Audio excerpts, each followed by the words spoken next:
महाराष्ट्रातल्या 5व्या टप्प्यातलं मतदानाची प्रक्रिया महाराष्ट्रात आजपासून सुरू होत आहे। धुळे लोकसभा मतदारसंघामध्ये आज काही वेळातच मतदानाची प्रक्रिया ही सुरू होणार आहे। आपण बघू शकतो की या ठिकाणी मतदानाची प्रक्रिया सुरू होण्याच्या अगोदर या ठिकाणी आता तयारी पूर्ण करण्यात आलेली आहे।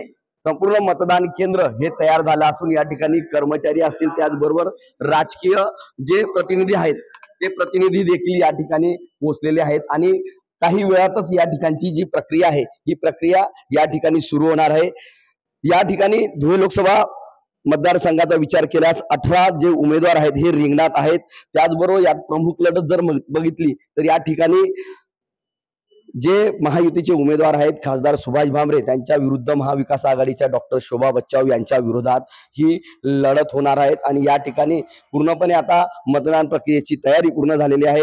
संपूर्ण लोकसभा मतदारसंघामध्ये 1969 मतदान केंद्र असून त्यापैकी 54 मतदान केंद्र हे संवेदनशील आहेत। ओएसिस फर्टिलिटीच्या तज्ञांनी IVF उपचार पद्धतीद्वारे 1 लाखांहून अधिक जोडप्यांना मातृत्व प्राप्तीचा आनंद दिला आहे।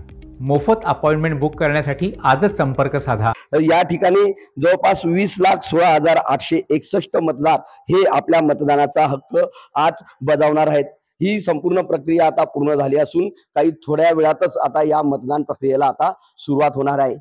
कॅमेरामॅन अजय गर्देसह मनीष मासोळे, TV9 मराठी, धुळे।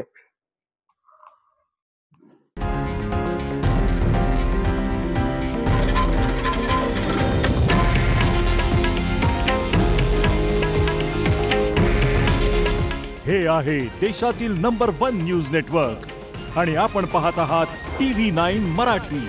काळजी तुमची, हित महाराष्ट्राचं।